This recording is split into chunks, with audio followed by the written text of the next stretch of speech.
En Japón, los demonios no nacen en el infierno, nacen en las personas. No tienen alas, no necesitan rituales y no siempre aparecen de noche. Además, lo más inquietante es esto: antes de tener cuernos, fueron humanos. Durante siglos Japón advirtió sobre esta criatura no para asustar, sino para prevenir algo mucho peor, porque el Oni no persigue a sus víctimas, las observa, y cuando finalmente se manifiesta, ya es demasiado tarde para detenerlo. Hoy no vamos a hablar de mitos, vamos a hablar del límite exacto, donde el ser humano deja de serlo. Si alguna vez te has preguntado qué ocurre cuando el odio se justifica, cuando la crueldad se normaliza, cuando el dolor ajeno deja de importar, entonces este video no es sobre los Oni, es sobre nosotros. Durante siglos, el miedo japonés no necesitó monstruos físicos. El verdadero terror era lo intangible. Un niño enfermaba sin razón, un pueblo entero moría de hambre, un hombre respetado cometía una masacre. La explicación no era científica, era espiritual. El Oni representaba la parte oscura del mundo, esa que no puede tocarse ni comprenderse, pero que destruye sin pedir permiso. Sin embargo, el ser humano necesita mirar al miedo a los ojos, y con el tiempo, lo invisible necesitó una forma. Fue entonces cuando el Oni comenzó a tomar cuerpo en el imaginario japonés. Se le dio una forma exagerada, casi grotesca, porque el horror debía ser reconocible. Cuerpos enormes, piel roja, azul o negra, colmillos sobresalientes, ojos desorbitados, cuernos creciendo desde la frente. No era una criatura elegante, era una deformación de lo humano, porque el Oni no representaba una bestia externa, representaba lo que ocurre cuando el ser humano pierde control de sí mismo. Aquí hay una diferencia crucial con la visión occidental del demonio. El Oni no es un ángel caído, no es un ser creado para tentar. El Oni es consecuencia de la ira desbordada, del rencor sostenido durante años, de la violencia ejercida sin culpa. En Japón, el mal no nace fuera, nace dentro. Y eso convierte al Oni en algo mucho más inquietante que cualquier demonio bíblico. Para las antiguas creencias japonesas, el Oni cumplía dos funciones: castigar y advertir. No aparecía para seducir, aparecía cuando ya era demasiado tarde. Si alguien se convertía en Oni, significaba que había cruzado un límite de que no había retorno. El mensaje era claro: cualquiera puede caer, nadie está a salvo. A diferencia de otros monstruos del folclore, el Oni no habita bosques mágicos ni dimensiones lejanas. Habita aldeas, en familias, en la mente humana. Por eso los relatos más antiguos no hablan de cazarlos, hablan de temer convertirse en uno. El Oni no pregunta tu nombre, no te persigue por la noche. El Oni espera pacientemente. Toda historia del Oni comienza igual: un ser humano enfrentado a una emoción que no logra controlar. Ira, celos, humillación, deseo de venganza.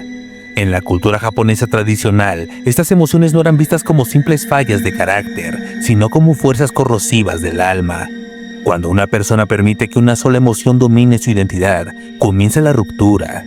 Al principio nadie lo nota, el cambio es interno, pero el Oni ya ha sembrado su raíz. A diferencia de otros demonios del mundo, el Oni no necesita morir para nacer. Los relatos describen cómo la transformación inicia mientras la persona sigue caminando entre los vivos. Poco a poco, el rostro se endurece, la mirada pierde empatía, el cuerpo se vuelve violento, el placer reemplaza la culpa. El Oni no aparece de inmediato, se va formando. En algunos cuentos la piel empieza a oscurecerse, en otros los colmillos emergen solo cuando la furia alcanza su punto máximo. El mensaje es claro: el monstruo surge antes de que el cuerpo deje de ser humano. Una de las leyendas más conocidas es la de Shuten Doji, considerado el Oni más temido de Japón. Según las crónicas, Shuten Doji no siempre fue un demonio, fue un hombre brillante, poderoso, marginado por la sociedad, rechazado, humillado, consumido por el resentimiento. Con el tiempo, ese odio lo transformó en algo distinto. Se retiró a las montañas donde su violencia creció sin límites. Cuando finalmente fue descrito como Oni, ya no se hablaba de un hombre, se hablaba de una fuerza de destrucción consciente. La transformación en Oni refleja un principio fundamental del pensamiento japonés antiguo. Cuando una persona deja de ver a otros como humano, deja de serlo. El Oni no mata por necesidad, mata porque ha perdido la capacidad de reconocer el valor de la vida. No hay redención, no hay arrepentimiento. Ese es el verdadero horror.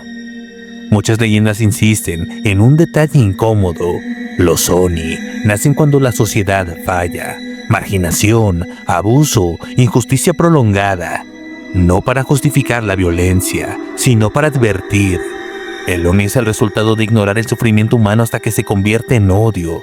Japón no veía al Oni solo como un monstruo, lo veía como una advertencia social. Un detalle perturbador en los relatos antiguos es que al convertirse en Oni, la persona pierde su nombre. Ya no es hijo, ya no es padre, ya no es samurái o campesino. Simplemente es Oni. La identidad humana se disuelve, solo queda la emoción dominante. El Oni no fue diseñado para asustar al azar. Cada parte de su cuerpo es un mensaje. Nada es decorativo, nada es casual. La apariencia del Oni es una lección visual sobre el horror humano. Los Oni suelen representarse con cuerpos enormes, exagerados, casi imposibles. Espaldas encorvadas, brazos desproporcionados, manos capaces de aplastar huesos. Esta deformidad no simboliza fuerza, simboliza desequilibrio. En el pensamiento japonés, cuando una emoción domina al individuo, el cuerpo pierde armonía. El Oni es un humano cuya esencia se descompuso. Los cuernos son el rasgo más reconocible del Oni y también el más definitivo. En el folclore japonés los cuernos no representan poder, representan no retorno. Una vez que aparecen, la transformación es irreversible. El Oni ya no puede reintegrarse a la sociedad. Por eso, en muchas historias, los cuernos aparecen al final del proceso y no al inicio. Los ojos del Oni suelen ser grandes, brillantes, desorbitados, no expresan miedo, no expresan duda, expresan desconexión. El Oni ya no reconoce a otros como iguales, ve objetos, ve amenazas, ve presas. En algunas leyendas se dice que mirarlos demasiado tiempo produce terror porque reflejan lo que uno podría llegar a ser. Los colmillos del Oni sobresalen incluso cuando la boca está cerrada. No están ahí para cazar, están ahí para recordar que el Oni ha abandonado el lenguaje, la negociación, la razón. El colmillo simboliza el impulso sin filtro, la respuesta inmediata, la violencia sin reflexión. Nada en el Oni es monocromático, rojo, ira descontrolada y furia constante, azul, frialdad, crueldad calculada, negro, corrupción total y muerte espiritual. En Japón, el color no es estético, es diagnóstico. El Oni muestra externamente lo que el humano ocultó durante años. El arma tradicional del Oni es el kanabo, un garrote de hierro con púas. No es un arma elegante, no requiere técnica, simplemente fuerza. Simboliza la violencia ejercida sin moral, sin código, sin honor. A diferencia de la katana, el kanabo no representa disciplina, representa la brutalidad. Muchos Oni visten harapos y armaduras rotas, no porque sean pobres, sino porque ya no pertenecen. La ropa rasgada simboliza el rechazo total a la sociedad, a las reglas, al orden humano. El Oni no quiere encajar, quiere destruir. Cada cuerno, cada colmillo, cada cicatriz no es fantasía, es advertencia. El Oni no fue creado para que le tengas miedo, fue creado para que te reconozcas en él. Y si su apariencia te incomoda, es porque muestra lo que el ser humano es capaz de ocultar. Las leyendas japonesas nunca describieron un ritual claro para convertirse en Oni. No hay conjuros, no hay sangre sagrada, no hay palabras prohibidas. Porque el proceso es mucho más perturbador, es cotidiano. Todo comienza con algo simple, una herida emocional, humillación, injusticia, traición, miedo. Al principio la emoción es comprensible, humana, pero cuando no se enfrenta, cuando se reprime o se justifica, empieza a crecer silenciosamente. Aquí ocurre el primer quiebre. La persona deja de decir, esto está mal, y comienza a decir, es necesario, se lo merece, no tenía opción. La violencia física o emocional ya no se percibe como error, se percibe como respuesta legítima. El Oni empieza a tomar forma.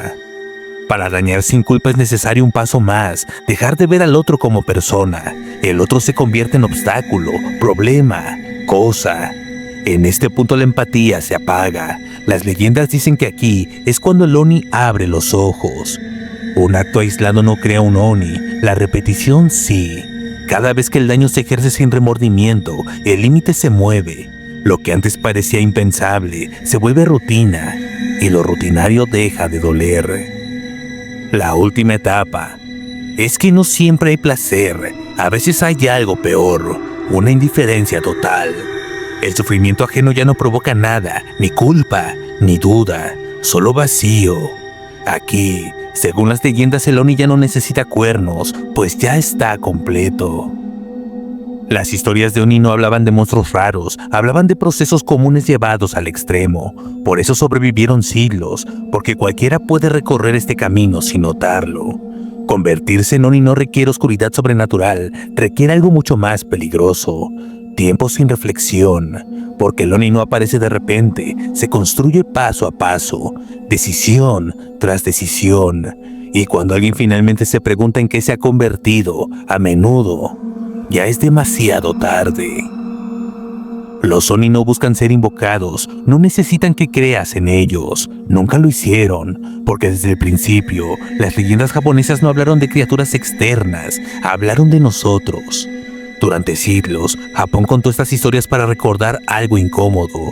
El verdadero horror no viene del más allá, viene de aquello que el ser humano decide ignorar dentro de sí. El Oni no aparece cuando hay oscuridad, aparece cuando dejamos de mirarnos. El Oni no te persigue, no golpea tu puerta, no se esconde bajo tu cama, no acecha en la noche. El Oni observa cada vez que justificas un daño, cada vez que normalizas la crueldad, cada vez que miras hacia otro lado, no porque quiera castigarte, sino porque espera. El miedo en estas historias nunca fue el monstruo, fue la advertencia. Japón no creó a los Onis para sembrar pánico, sino para evitar que el ser humano cruzara ciertos límites. El Oni existe para recordarte en qué te conviertes cuando dejas de sentir. Ahora que conoces su origen, su forma, su propósito, la pregunta final no es si crees en los Oni, es otra. ¿A quién observas cuando te miras al espejo? Si este relato te incomodó, si te hizo reflexionar, entonces la leyenda cumplió su función, porque el verdadero terror no es descubrir que los Oni existen, sino descubrir que siempre estuvieron mirando.